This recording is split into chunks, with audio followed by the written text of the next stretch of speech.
Let's talk about challenges. So challenges have been popular for several years now. They're declining in popularity a bit right now for a lot of reasons that I'm going to explain in this. Basically, just a reminder, a challenge is an event where you're combining teaching with community, oftentimes run through a social media site. And so you create this event, you bring everyone in, you promise them that you're going to change their life in some way or teach them something, and then you bring them in. Oftentimes you have assignments each day that they go through and they're reporting in, and you're having recordings and things like that. It can be quite a fun activity and event. And they tend to have the advantage that they get people heavily involved in your launch. You can get a lot of people to be a lot more participative when you hold a challenge in front of your launch. Also, another advantage of a challenge is it tends to give them a win. And whenever you can give somebody a win in your pre-launch for a launch, people tend to say something like this: if this is what I get for free, just imagine what I'm going to get when I pay this person for it.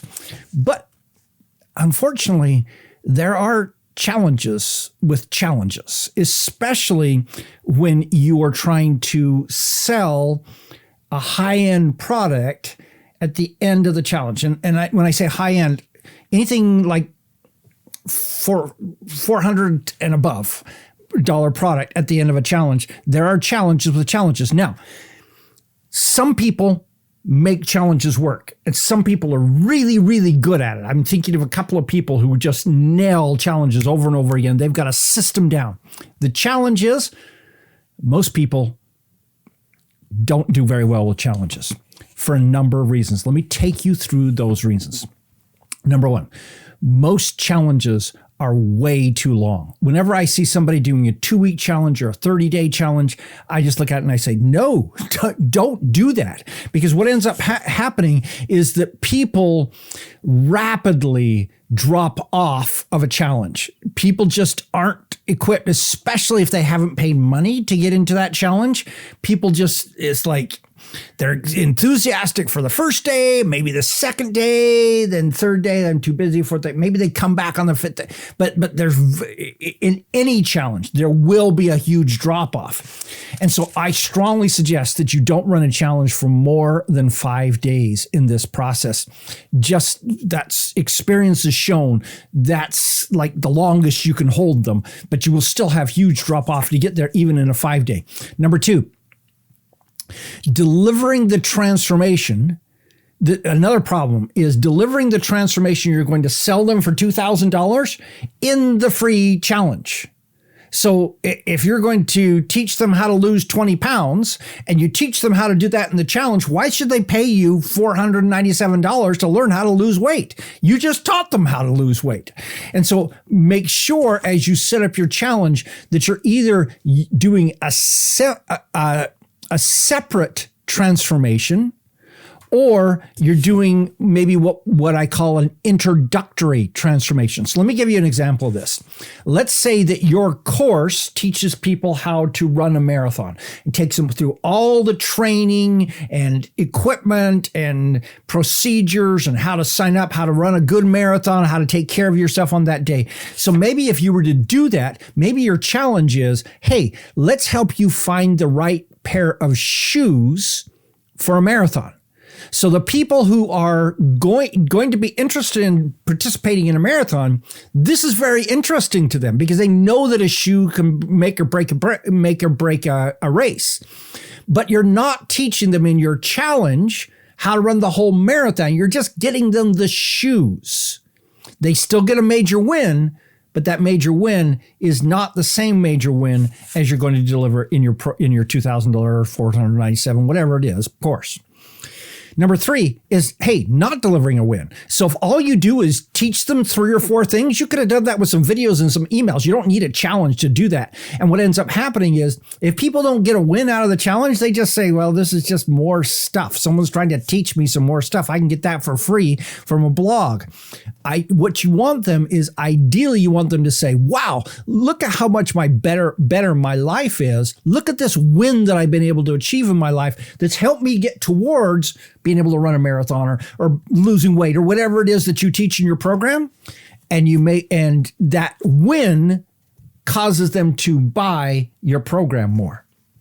Number 4, not making the challenge compelling enough.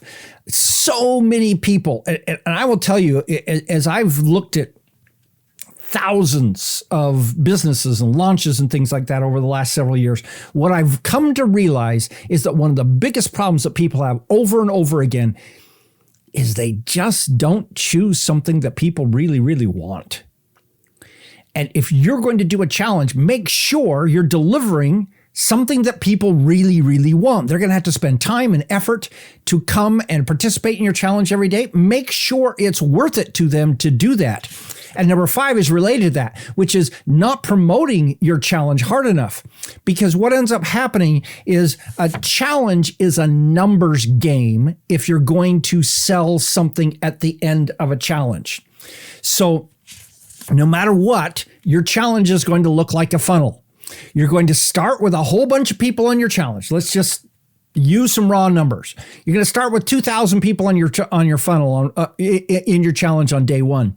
By day whatever, let's just say it's a 10-day challenge, you've got about 30 people left in your challenge because everybody else has gotten tired and dropped off in the meantime. And so the bigger you make the top of this funnel, the bigger you make the bottom of your funnel when you're trying to sell something to people.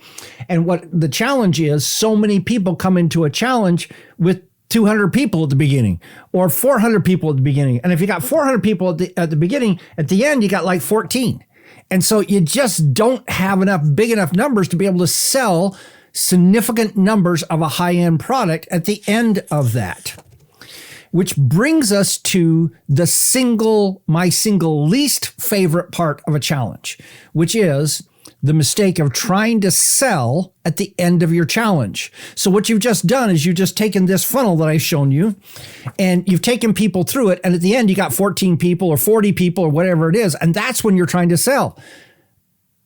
Why would you want to sell to a small fraction as opposed to selling to the large top of the funnel by giving them amazing stuff right out of the gate and then going through a sales process that gets them quickly into a sell as opposed to making them slog through for 10 or 30 days, lose all their interest, and then offering them to buy something? I strongly suggest that when you do a challenge, because a challenge can be good to bring up excitement about your product, that you separate your offer from the challenge. Finish your challenge and then come back 2 weeks later to the people in the challenge and present your offer to them.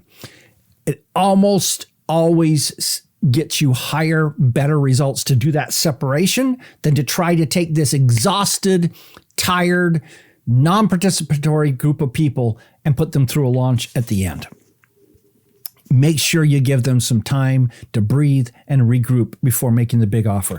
And then the 7th biggest error is to not get the people on your challenge to opt into your email list. This should be one of the requirements to be part of the challenge. You can't just say, hey, come over and join this Facebook group and you're part of the challenge. You got to run them through something that causes them to opt in, and then they find out about the Facebook group to run the challenge. Because if you don't, what you do is you lose all the conversions, because emails get 4 to 10 times higher conversions than social alone. Now, you're going to want to use email and social in combination to promote your product. But if all you have is social, you are just cutting your conversion by 75 to 90% of what it could be. You want everyone who comes through your challenge to end up on your email, ideally at the beginning of the challenge when they're excited. Then you've got them on your email list and you can work with them from there on. So that's my thoughts about challenges. As you can tell, I don't have the absolute most positive attitude about challenges. I've seen them, very frankly, other than the 2 or 3 people I know that really knock it out of the gate with challenges, almost everybody else regrets they did a challenge. They fail with challenges over and over and over again. And some of them get to the point where they're saying, hey, these challenges are working. But when we convert them into another kind of launch system, all of a sudden they're just amazed at the huge amounts of sales that they're getting. What they weren't realizing is how poorly their challenges have been performing for years. And so I'm not a huge fan of challenges. They can help, But I suggest you run a challenge, wait a couple of weeks, and then take that list of people you generated through your challenge and then start your launch to that group of people so you can maximize your conversion, your results, without having the exhaustion factor of just having gone through the challenge. That's my opinion. What's yours? Let me know in the comments. This is Don Crowther saying, just go do this stuff.